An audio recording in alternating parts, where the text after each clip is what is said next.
ایمان کو ذرا پرکھیے اور اس کا اندازہ لگائیے. کہتی ہیں کہ میں صبر کروں گی، لیکن اللہ کے رسول ایک گزارش ہے آپ سے کہ میں بیماری سے نجات کے لیے تو دعا نہیں کروانا چاہتی، لیکن ایک دعا کر دیجئے میرے لیے کہ جب میرے اوپر دورہ پڑے تو میں اپنے کپڑا وغیرہ کھول دیتی ہوں، بے ستر ہو جاتی ہوں، میری عزت کا کوئی خیال نہیں رہتا ہے. آپ اتنی دعا کر دیجئے کہ میرے پاس اتنا ہوش رہے کہ میں اپنے کپڑے وغیرہ برابر رکھ سکوں. سوچ رہے ہیں، سمجھ رہے ہیں صبر کی کتنی اہمیت ہے، کتنی بڑی بیماری ہے مرگی کی. لیکن وہ عورت کہتی ہے کہ میں صبر کر لوں گی، مجھے اللہ تبارک و تعالیٰ سے اس کا بدلہ چاہیے. اور اس سے بھی زیادہ خطرناک اور دلسوز واقعہ میں آپ کے سامنے بیان کروں. ایک عورت تھی فرعون کے یہاں، ابھی کچھ دیر پہلے فرعون کی بیوی کا واقعہ میں نے آپ کو سنایا. اور ایک عورت تھی فرعون کے محل میں خادمہ، جو فرعون کی بیٹی کی بالوں کو سنوارتی تھی، لیکن وہ فرعون کا اپنا رب نہیں مانتی تھی، فرعون کو اپنا رب نہیں مانتی تھی، بلکہ اللہ تبارک و تعالیٰ کو اپنا رب مانتی تھی. ایک دفعہ کا واقعہ ہے کہ وہ فرعون کی بیٹی کو کنگھی کر رہی تھی، اتنے میں اس کے ہاتھ سے وہ کنگھی گر گئی اور اس کی زبان سے بسم اللہ کا لفظ نکل گیا. جیسے ہی اللہ کا لفظ نکلا، وہ بیٹی کہتی ہے کہ آپ اللہ کا نام لے رہی ہیں، کیا آپ میرے ابو کو رب نہیں مانتی ہیں؟ اس عورت نے کہا کہ نہیں، میرا بھی رب اور تمہارا بھی رب صرف اور صرف اللہ تبارک و تعالیٰ ہے. وہ کہتی ہے کہ میں اپنے ابو کو بول دوں گی، کیونکہ فرعون بہت بڑا ظالم تھا اور جو اسے رب نہ مانے اس کو قتل کروا دیتا تھا، اس کے ساتھ بہت زیادہ اسے سزائیں دیتا تھا اور اسے تکلیف پہنچاتا تھا. وہ کہتی ہے کہ میں ابو سے بول دوں گی کہ آپ میرے ابو کو فرعون کو رب نہیں مانتی ہیں. وہ کہتی ہیں کوئی حرج نہیں ہے. چنانچہ وہ لڑکی جا کر کے اپنے باپ سے یعنی فرعون سے کہہ دیتی ہے کہ فلاں خادمہ آپ کو اپنا رب نہیں مانتی ہے. فرعون اسے بلواتا ہے اور بلوانے کے بعد پوچھتا ہے کیا تم مجھے اپنا رب نہیں مانتی؟ عورت کہتی ہے کہ نہیں، میرا رب اور تیرا رب صرف اور صرف اللہ تبارک و تعالیٰ ہے. اس کے بعد فرعون حکم دیتا ہے کہ اسے تانبے کی چیز، ایک وہاں پر مجسمہ تھا گائے کا، اس کو گرم کرو یہاں تک کہ جب وہ بالکل آگ کی طرح ہو جائے تو اسے اور اس کے بچوں کو اس آگ میں ڈال دو. چنانچہ اس کو گرم کیا جاتا ہے اور گرم کرنے کے بعد ان کے بچوں کو ایک ایک کر کے اس آگ میں ڈال دیا جاتا ہے.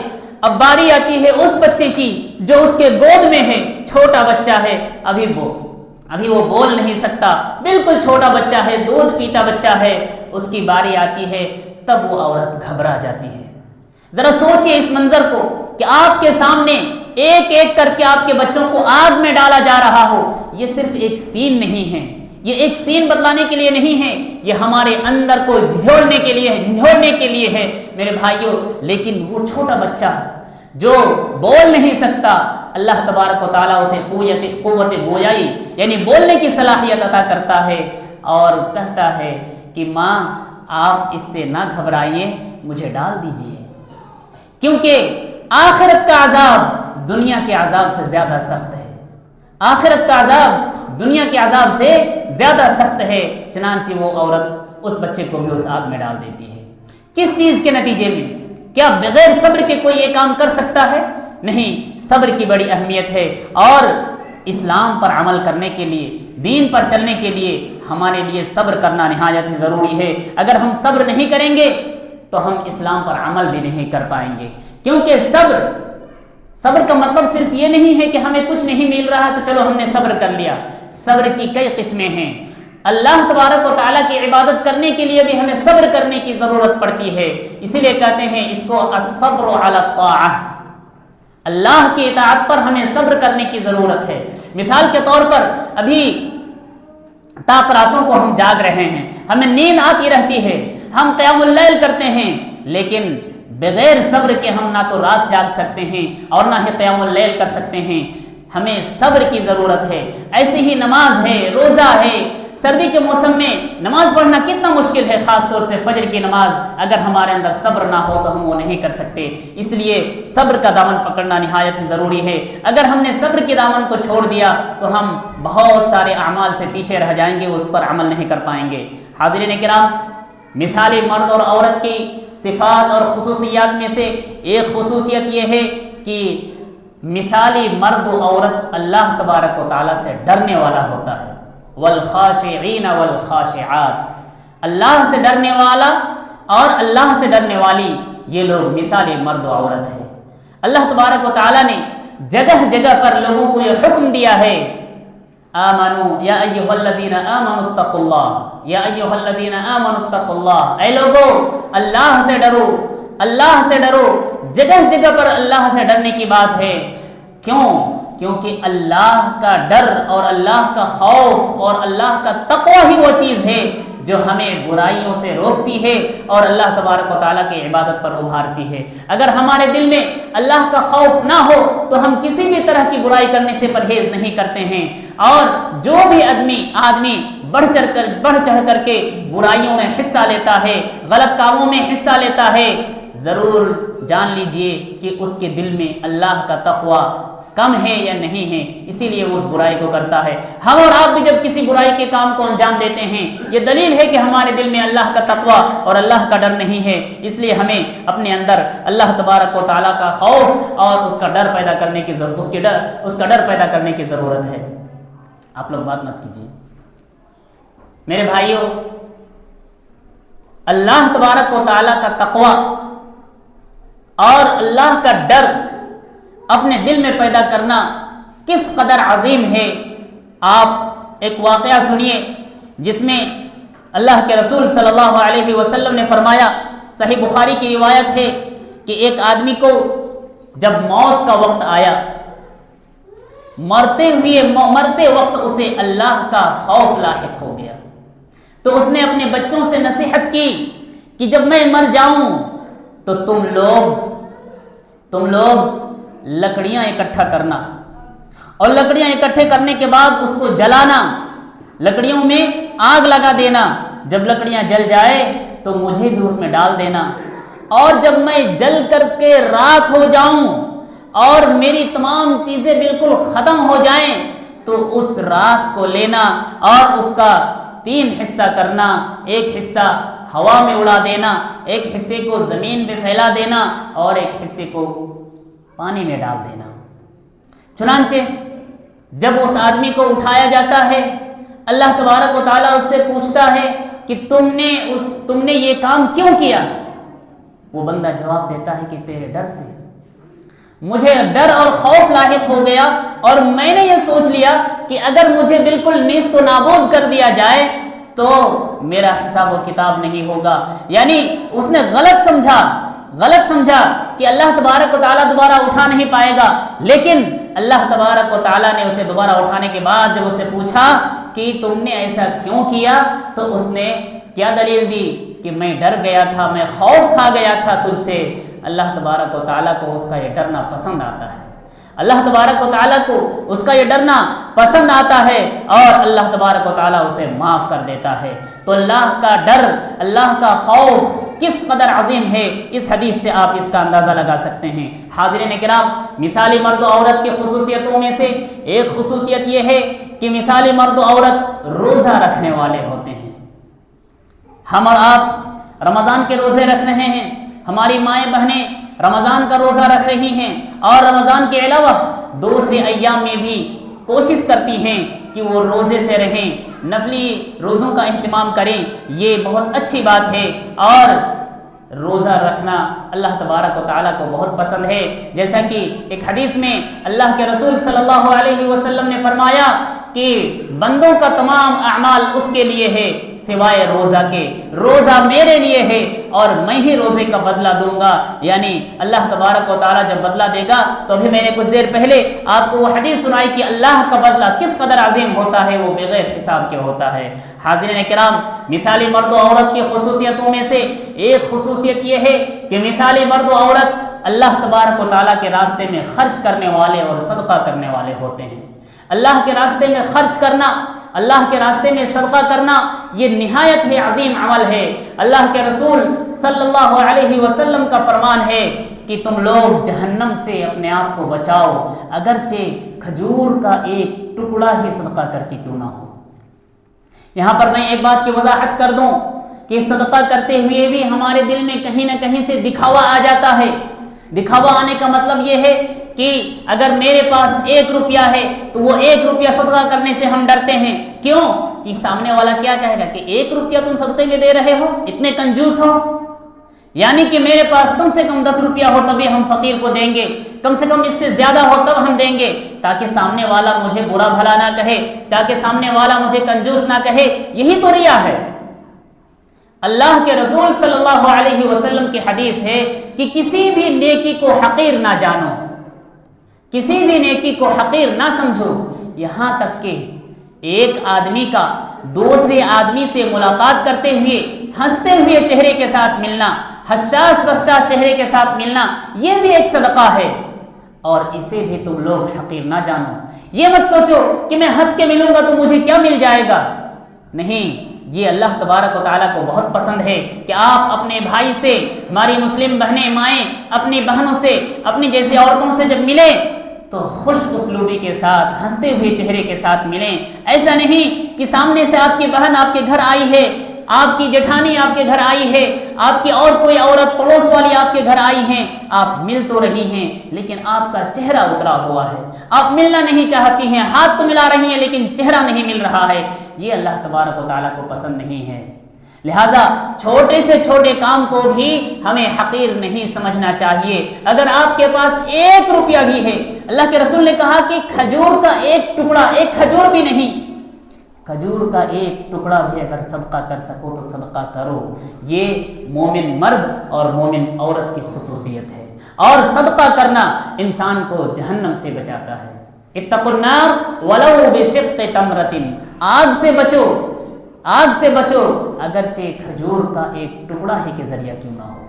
لہٰذا ہمیں اپنے دل میں یہ بات بٹھا لینی چاہیے کہ ہمیں جتنا بھی ہمارے پاس طاقت ہے، کبھی کبھار ایسا ہوتا ہے کہ انسان کے پاس تو دینے کی طاقت ہے کہ 100 روپیہ دے دے، لیکن وہ گھر سے نکل آیا ہے، کپڑا چینج کیا ہے، اس کپڑے میں، اس جیب میں صرف 1 روپیہ پڑا ہوا ہے، 100 روپیہ نہیں ہے، وہ دے سکتا ہے لیکن ابھی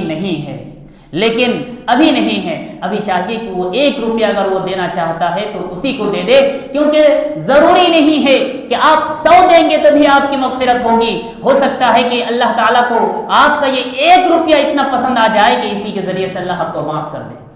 لہٰذا صدقہ کرنے کے سلسلے میں ہمارے اندر جو غلط فہمی ہے، اس غلط فہمی کو ہمیں دور کرنے کی ضرورت ہے، اور میں سمجھتا ہوں یہ غلط فہمی ہم سب کے اندر ہے، میں بھی اس سے بری نہیں ہوں، میں بھی کبھی کبھار اس طرح کی باتیں سوچنے لگتا ہوں، لیکن اس حدیث کو جب پڑھتا ہوں اور اس پر غور کرتا ہوں تو اپنے اوپر افسوس ہوتا ہے کہ اللہ کے رسول صلی اللہ علیہ وسلم نے تو کھجور کے 1 ٹکڑے کا ذکر کیا ہے، اور میرے جیب میں صرف 1 روپیہ پڑا ہوا ہے، اس کو دینے سے میں کترا رہا ہوں۔ اس کا مطلب ہے کہ میں نے ریاکاری کی ہے، اس کا مطلب ہے کہ میرے اندر دکھاوے کا جذبہ پیدا ہو گیا ہے کہ میں کم سے کم 10 روپیہ دوں تو لوگ مجھے دینے والا کہیں۔ 1 روپیہ دینے والا بھی کوئی دینے والا ہوتا ہے، اللہ تعالیٰ کو 1 روپیہ دینے والا بھی دینے والا شمار کرتا ہے۔ حاضرین کرام، مثالی مرد اور عورت کی یہ صفت نہایت ہی عمدہ ہے، اور اللہ کے رسول صلی اللہ علیہ وسلم نے خاص طور سے صدقہ کے سلسلے میں عورتوں کو مخاطب کرتے ہوئے کہا، میں بھی اپنی ماں اور بہنوں کو مخاطب کرتے ہوئے حدیث سناتا ہوں کہ اللہ کے رسول صلی اللہ علیہ وسلم نے فرمایا کہ یا معشر النساء تصدقنا، اے عورتوں کی جماعت، اے میری بہنوں، اے میری ماؤں، صدقہ کرو، صدقہ کرو۔ کیوں صدقہ کرو؟ فإنی أریدکن اکثر اہل النار، کیونکہ میں نے سب سے زیادہ جہنمی تمہیں کو دیکھا ہے۔ عورتوں سے مخاطب ہو کے اللہ کے رسول نے کہا کہ میں نے جہنم میں سب سے زیادہ تم لوگوں کو دیکھا ہے، اور جہنم سے بچنا ہے تو کیا کرو؟ ماں اور بہنوں صدقہ کرو۔ اس لیے میں اپنی ماں بہنوں سے بھی گزارش کروں گا کہ آپ لوگ بھی خوب صدقہ کیا کریں۔ آپ کے مرد، آپ کے شوہر صدقہ کرتے ہیں، اچھی بات ہے، کرنے دیجئے، لیکن اس صدقہ و خیرات میں آپ اپنا بھی حصہ ڈالیے، کیونکہ قیامت کے دن آپ کے شوہر آپ کا کام آنے والا نہیں ہے۔ لیکن میری بات کا کوئی غلط تصور یا غلط مفہوم نہ نکالے کہ مرد اگر منع بھی کرے پھر بھی وہ کہے کہ نہیں، میں تمام چیزیں صدقے میں ڈال دوں گی۔ مردوں کی رضامندی اور شوہر سے مفاہمت یہ بھی ضروری ہے، اور آپ اعتدال کے ساتھ درمیانہ روی اختیار کرتے ہوئے جتنا آپ سے ہو سکے کچھ نہ کچھ ضرور صدقہ کیا کریں. اور طاق راتوں میں جہاں پر آپ آتی ہیں مسجد میں آ کر کے اللہ تبارک و تعالیٰ کی عبادت کرتی ہیں, لیلۃ القدر کو تلاش کرنے کی کوشش کرتی ہیں, اس رات میں بھی خاص طور سے صدقہ کیا کریں. ہر آدمی سے میں کہتا ہوں اس رات کو آپ کے پاس جو کچھ بھی ہے اس میں سے کچھ نہ کچھ ضرور صدقہ کیا کریں, کیونکہ لیلۃ القدر کے بارے میں اللہ تبارک و تعالیٰ کا کیا فرمان ہے, لیلۃ القدر خیر من الف شہر, کہ لیلۃ القدر 1000 مہینوں کی عبادت سے بھی زیادہ بہتر ہے. اس کا مطلب ہے کہ اس رات میں اگر آپ 1 روپیہ بھی صدقہ کرتے ہیں, 1 روپیہ بھی خرچ کرتے ہیں اللہ کے راستے میں, تو گویا کہ 1000 مہینے تک آپ روزانہ 1 روپیہ خرچ کر رہے ہیں اور اس کا جو بدلہ ملنا چاہیے وہ ثواب آپ کو حاصل ہوتا ہے. آپ 10 روپیہ خرچ کر رہے ہیں تو گویا کہ آپ 1000 مہینے تک لگاتار 10 روپے خرچ کر رہے ہیں, وہ ثواب آپ کو ملنے والا ہے. لہٰذا لیلۃ القدر کی راتوں میں خاص طور سے لیلۃ القدر کی راتوں میں جس طریقے سے ہم تلاوت, اذکار اور قیام اللیل کرتے ہیں, انہی عبادتوں میں ایک اور عبادت ہم ایڈ کر لیں, شامل کر لیں, اور وہ ہے کہ جو کچھ بھی ہے 1 روپیہ تو 1 روپیہ ہی صحیح ہم اسے اللہ کے راستے میں خرچ کریں گے. اس پر ضرور عمل کیجیے گا میرے بھائیوں, اور اس سے آپ کو بھی ثواب ملے گا اور مسجد کے ذمہ داران کو اپنے ذمہ داری امور کو سنبھالنے میں بھی بہت زیادہ مدد مل جائے گی. حاضرین کرام, مثالی مرد اور مثالی عورت کی خصوصیتوں میں سے ایک خصوصیت یہ ہے کہ مثالی مرد و عورت اپنے شرمگاہوں کی حفاظت کرنے والے ہوتے ہیں. آپ نے پہلی تقریرات میں فضیلت الشیخ عتیق الرحمن صاحب سے جو تقریر سنی تھی کہ کامیاب مومن کی خصوصیتوں میں انہوں نے بھی ذکر کیا تھا, اس میں یہ کیے ہے والذین هم لفروجهم حافظون, کہ کامیاب وہ لوگ ہیں, کامیاب مومن وہ لوگ ہیں جو کامیاب ہیں, وہی مثالی ہیں کہ جو اپنے شرمگاہوں کی حفاظت کرنے والے ہیں. شرمگاہ کی حفاظت اس قدر اہم ہے کہ اللہ کے رسول صلی اللہ علیہ وسلم نے شرمگاہ کی حفاظت پر جنت کی گارنٹی دی ہے. اللہ کے رسول صلی اللہ علیہ وسلم نے فرمایا کہ من یضمن لی ما بین لحییہ وما بین رجلیہ اضمن لہ الجنہ, کہ جو آدمی مجھے 2 چیز کی گارنٹی دے دے, جو آدمی مجھے جو 2 چیزوں کی گارنٹی دے دے میں اسے جنت کی گارنٹی دیتا ہوں. وہ 2 چیزیں کیا ہے؟ ما بین لحییہ, ایک چیز تو وہ ہے جو 2 جبڑوں کے درمیان ہے. 2 جبڑوں کے درمیان کیا ہے؟ زبان, یعنی زبان کو غلط جگہ پر استعمال نہ کرے, اس زبان کے ذریعے غلط الفاظ کا استعمال نہ کرے, گالی گلوچ نہ کرے, جھوٹ نہ بولے, غیبت اور چغلی نہ کرے. اور وما بین رجلیہ, جو 2 ٹانگوں کے درمیان کی چیز کی گارنٹی دے دے, یعنی شرمگاہ, چاہے وہ مرد ہو یا عورت, اپنے شرمگاہ کی حفاظت کرے اور گارنٹی دے دے کہ میں اپنے زبان کو اور اپنے شرمگاہ کو اللہ نے جہاں پر حلال کیا ہے اس کے علاوہ اور کہیں استعمال نہیں کروں گا یا نہیں کروں گی. تو اللہ کے رسول نے کہا کہ اضمن لہ الجنہ, میں اسے جنت کی گارنٹی دیتا ہوں. یہ کوئی چھوٹا کنڈیشن ہے؟ جنت کی گارنٹی میرے بھائیوں یہ بہت ہی بڑی بات ہے. اللہ تبارک و تعالی ہم لوگوں کو شرمگاہ اور زبان کی حفاظت کرنے کی توفیق عطا فرمائے. حاضرین کرام, ایسے ہی مثالی مرد اور مثالی عورتوں کی صفات میں سے ایک صفت یہ ہے کہ مثالی مرد و عورت اللہ تبارک و تعالیٰ کا ذکر کرنے والا ہوتا ہے, اللہ کے ذکر میں مشغول ہوتا ہے.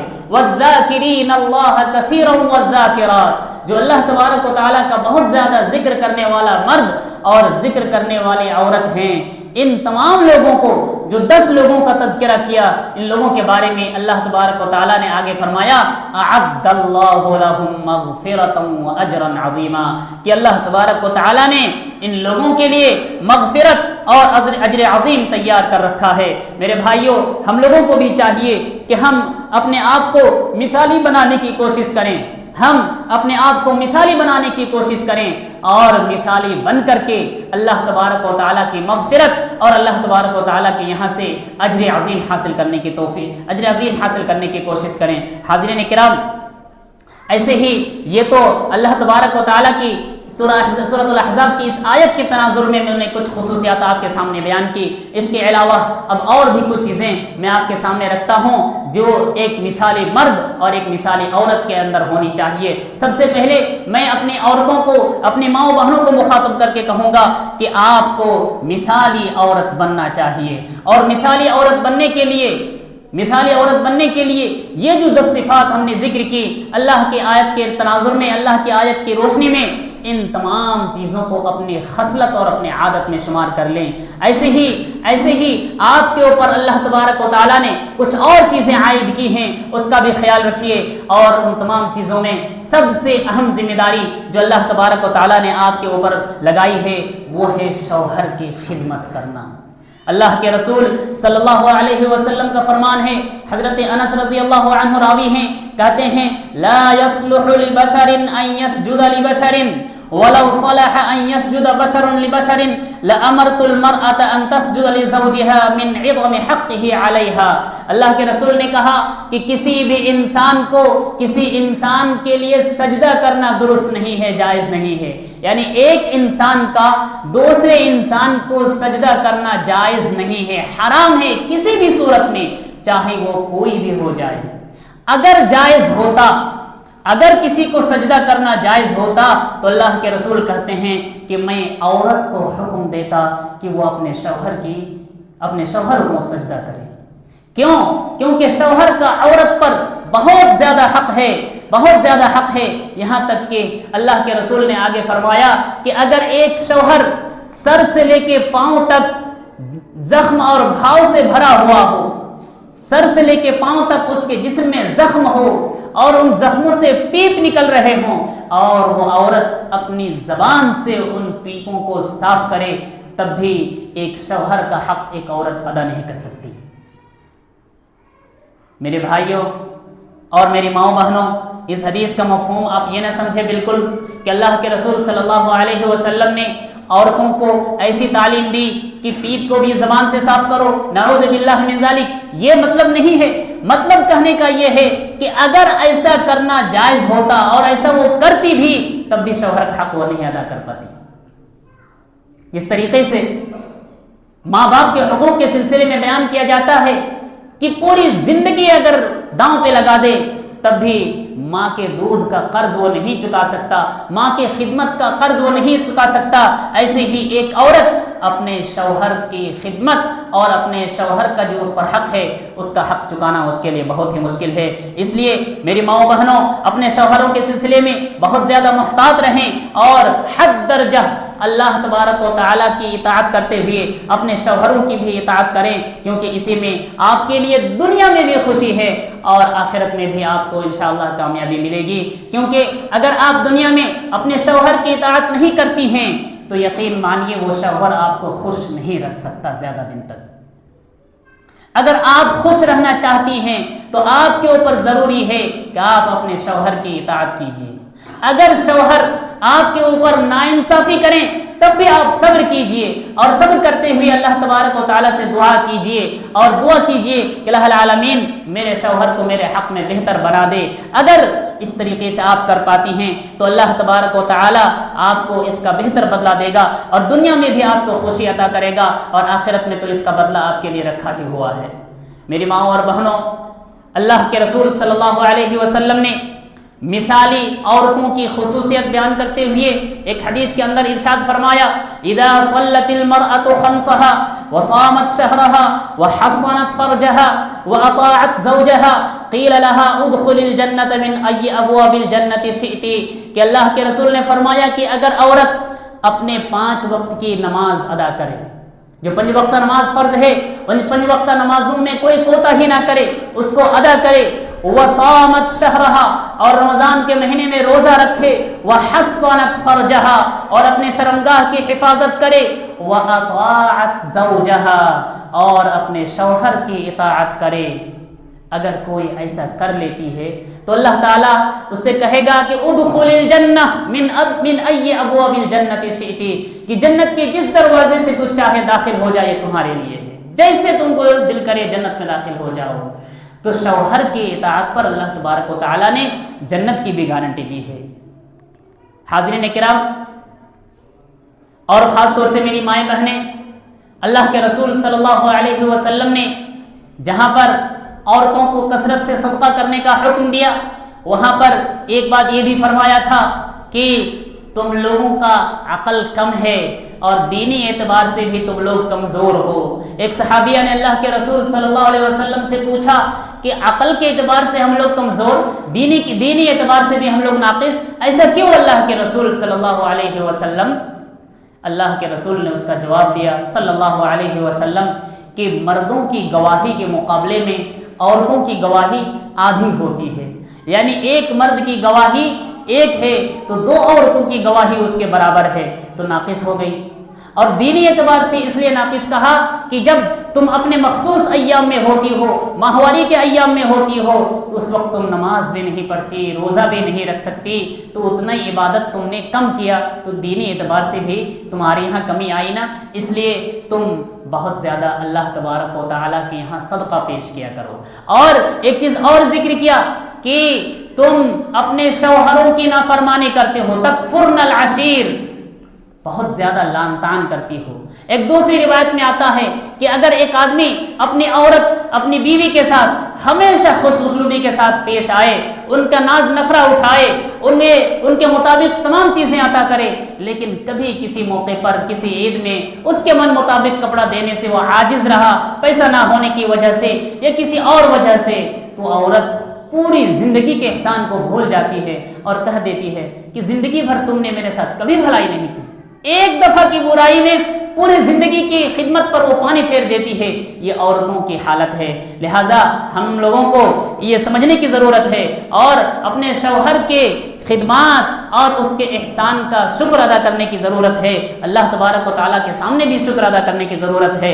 حاضرین کرام اور میری مائیں بہنیں، یہاں پر اللہ کے رسول صلی اللہ علیہ وسلم نے جو ناقصات العقل کہا، اس کا مطلب یہ نہیں کہ عورت پاگل ہوتی ہے یا عورت آدھے دماغ کی ہوتی ہے۔ کچھ لوگ اس حدیث کو غلط طریقے سے توڑ مروڑ کر کے بیان کرتے ہیں اور ہماری ماؤں بہنوں کے سامنے اس کی بے عزتی کرتی ہے، یہ مطلب نہیں ہے میری ماؤں بہنوں اور میرے بھائیوں بزرگوں، یہ مطلب نہیں ہے، بلکہ وہ جو قسم کا معاملہ ہے اس معاملے میں، اور یہ بھی ہے کہ کسی چیز کا فیصلہ کرنا ہو، کوئی فیصلہ لینا ہو یا کوئی بڑا کام ہو، یہ عورت بھی محسوس کرتی ہے کہ جس طریقے سے مرد ایک کام کو کر سکتا ہے میں نہیں کر سکتی، یہ مراد ہے۔ ورنہ اللہ کے رسول صلی اللہ علیہ وسلم نے عورت کو ہر موقع پر ان کی عزت کی ہے، ان کی توقیر کی ہے۔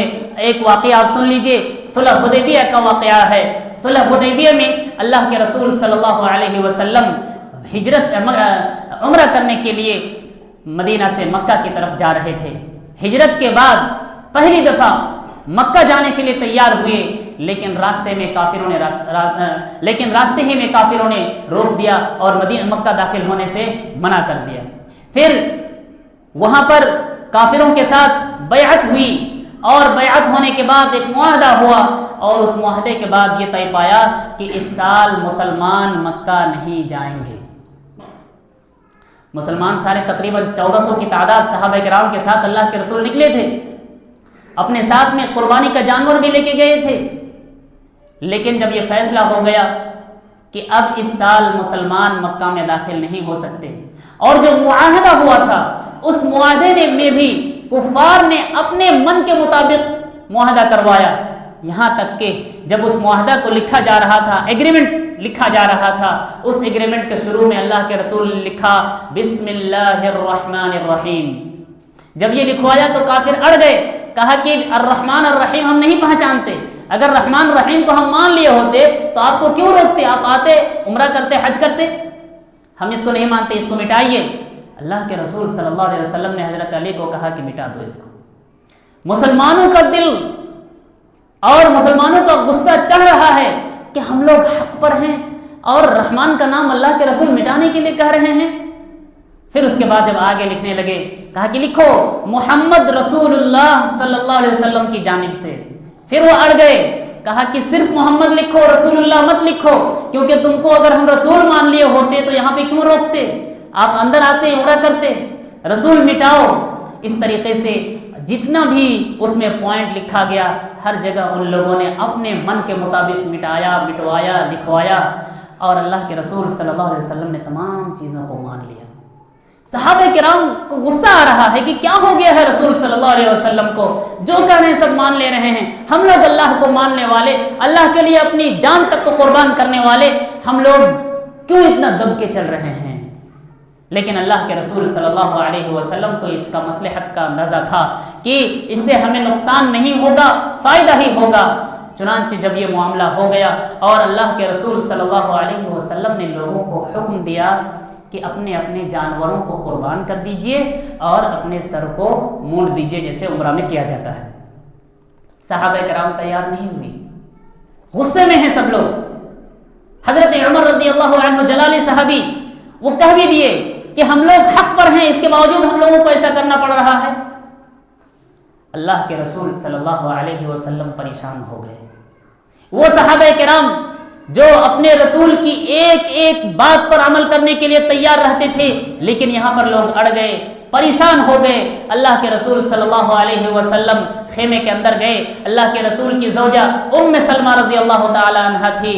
ام سلمہ رضی، میری مائیں بہنیں اس کو غور سے سنیں اور اس واقعے سے اپنی عظمت کا اندازہ لگائیے، اور میں اپنے بھائیوں بزرگوں سے بھی گزارش کروں گا کہ اللہ کے رسول صلی اللہ علیہ وسلم عورتوں کی کس قدر تعظیم کرتے تھے، ان کے باتوں کو مانتے تھے، اگر وہ صحیح مشورہ دے اس مشورے پر عمل بھی کرتے تھے۔ حضرت ام سلمہ بہت چالاک عورت تھی، معاملہ فہم تھی۔ اس نے اللہ کے رسول صلی اللہ علیہ وسلم کو مشورہ دیا، اللہ کے رسول اب آپ کسی سے کچھ مت کہیے، ابھی ماحول بہت گرم ہے، اب کہیے مت، اب کر کے دکھائیے، آپ اپنے جانور کو ذبح کر دیجئے، اپنا بال مونڈ دیجئے، پھر دیکھیے کیا ہوتا ہے۔ چنانچہ اللہ کے رسول صلی اللہ علیہ وسلم ان کی بات مان کر کے اپنے جانور کو ذبح کر دیتے ہیں، اپنے بال منڈواتے ہیں۔ سارے صحابہ کرام دیکھا دیکھی اس پر عمل کر لیتے ہیں۔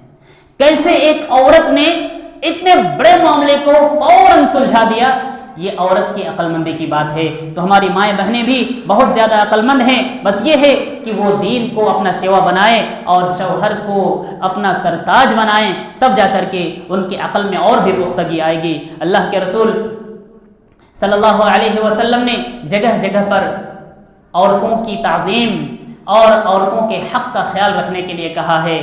اللہ کے رسول صلی اللہ علیہ وسلم نے عورت کے اوپر جو ظلم ہوتا ہے اس ظلم سے لوگوں کو روکا ہے، اور ظلم سے روکتے ہوئے لوگوں کو یہ تعلیم دی ہے کہ اپنے عورتوں کے حقوق کو ادا کرو، اپنے عورتوں کے حقوق کو ادا کرو، اس میں کوتاہی نہ کرو، عورتوں کے ساتھ کوئی بھی ناانصافی نہیں ہونی چاہیے۔ اس لیے میں اپنے آپ کو اور اپنے بھائیوں بزرگوں سے بھی یہی کہوں گا کہ آپ بھی اپنی عورتوں کے ساتھ، اپنی بیویوں کے ساتھ کبھی بھی ناانصافی نہ کریں۔ حاضرین کرام، مثالی مرد و عورت کی ایک خصوصیت یہ ہونی چاہیے کہ وہ غیبت اور چغلی سے بہت دور ہو، اور غیبت اور چغلی کرنا نہایت ہی خطرناک جرم ہے۔ اللہ تبارک و تعالیٰ کا فرمان ہے، اللہ نے فرمایا یا ایھا الذین آمنوا اجتنبوا کثیرا من الظن ان بعض الظن اثم ولا تجسسوا ولا یغتب بعضکم بعضا ایحب احدکم ان یأکل لحم اخیہ میتا فکرہتموہ واتقوا اللہ ان اللہ تواب الرحیم۔ اس آیت میں اللہ نے کہا کہ اے لوگو، اے ایمان والو، بہت زیادہ بدگمانی سے بچو، کسی کے بارے میں غلط خیال کرنے سے بچو، کیونکہ بہت ساری بدگمانیاں گناہ ہے، گناہ تک لے جاتی ہیں۔ ایسے ہی جاسوسی نہ کرو، ولا یغتب بعضکم بعضا، تم میں سے بعض کی غیبت نہ کرے۔ اس سلسلے میں مرد و عورت سارے لوگ، بڑے چھوٹے سارے لوگ غیبت میں ملوث ہیں، اور ہر ایک سے غیبت کا عمل انجام پاتا ہے۔ ذرا سن لیجئے اللہ تبارک و تعالیٰ نے غیبت کرنے والوں کو کس چیز سے تشبیہ دی ہے، اور خاص طور سے میری مائیں بہنیں سنیں، کیونکہ غیبت کا عمل مردوں سے بھی زیادہ عورتوں میں پایا جاتا ہے۔ میں اپنے ماؤں بہنوں کو خاص طور سے مخاطب کر کے کہتا ہوں، اس آیت کے مفہوم کو سمجھیے۔ اللہ نے کیا مثال دیا، کہا ایحب احدکم ان یأکل لحم اخیہ میتا فکرہتموہ، کیا تم میں سے کوئی پسند کرتا ہے کہ اپنے مرے ہوئے بھائی کا گوشت کھائے؟ آپ کا بھائی مر چکا ہے، مردہ ہے، اس کے گوشت کو نوچ نوچ کے آپ کھائیں؟ فکرہتموہ، تم اس کو ناپسند کرتے ہو۔ مرے ہوئے بھائی کا گوشت کھانا کون پسند کرے گا میرے بھائی؟ جس طریقے سے تم مرے ہوئے بھائی کا گوشت کھانا ناپسند کرتے ہو ویسے ہی غیبت کو بھی ناپسند کرو۔ اگر تم غیبت کرتے ہو تو گویا کہ اپنے مرے ہوئے بھائی کو نوچ نوچ کر کے کھا رہے ہو، اس کا گوشت کھا رہے ہو۔ میرے بھائیوں، یہ مثالی مرد و عورت کی خصوصیت ہونی چاہیے کہ وہ غیبت سے دور رہے، چغلی سے دور رہے۔ ایسے ہی مثالی مرد و عورت کی خصوصیت یہ ہے کہ مثالی مرد اور عورت اپنے آپ کو لاوبالی کے طور پر اپنی زندگی نہیں گزارتا، بلکہ وہ اپنے آپ کو ایک ذمہ دار تصور کرتا ہے، اپنی زندگی میں رسپانسبلٹی کو محسوس کرتا ہے۔ اللہ کے رسول صلی اللہ علیہ وسلم کا فرمان ہے، کلکم راع وکلکم مسئول عن رعیتہ، کہ تم میں سے ہر کوئی نگہبان ہے اور ہر کسی سے اس کی نگہبانی کے بارے میں پوچھا جائے گا۔ یہ لمبی حدیث ہے جس میں اللہ کے رسول صلی اللہ علیہ وسلم نے ایک ایک آدمی کا نام لے کر کے ذکر کیا کہ وہ کیسے نگہبان ہے۔ اسی میں سے ایک عورت کے سلسلے میں بھی اللہ کے رسول نے کہا کہ والمرأۃ راعیۃ فی بیت زوجہا وہی مسئولۃ عن رعیتہا، کہ ایک عورت بھی نگہبان ہے، ذمہ دار ہے اپنے شوہر کے گھر میں، اور اس کے شوہر کے گھر کے بارے میں سوال کیا جائے گا کہ تمہیں ذمہ داری دی گئی تھی، اس گھر کو تم نے کیسے سنبھالا، اپنے بچوں کی تم نے کیسے تربیت کی، کیا بچوں کو تم نے اسلامی تعلیم دی، بچوں کو سچ بولنا سکھایا، بچوں کو کلمہ شہادت کی تعلیم دی، یا بچوں کو صرف موبائل دکھانا سکھایا، بچوں کو فلمیں دکھانا سکھایا، بچوں کو غیر اللہ کی طرف جانے سے تم نے نہیں روکا۔ ان تمام چیزوں کے بارے میں ہم سے بھی سوال ہوگا، میری ماؤں بہنوں سے بھی سوال ہوگا۔ لہٰذا ہم لوگوں کو چاہیے کہ ان چیزوں کے بارے میں بہت زیادہ محتاط رہیں اور اپنے آپ کو مثالی مرد اور مثالی عورتوں میں شمار کرنے کے لیے ان چیزوں پر عمل کریں۔ اللہ تبارک و تعالیٰ سے دعا ہے کہ اللہ تبارک و تعالیٰ ہم لوگوں کو صحیح سمجھ عطا فرمائے اور ہم تمام لوگوں کو ایسے اعمال کی توفیق دے جو ایک مثالی مرد اور مثالی عورت کی خصوصیتوں میں سے ہے۔ آمین۔ وآخر دعوانا ان الحمد للہ رب العالمین۔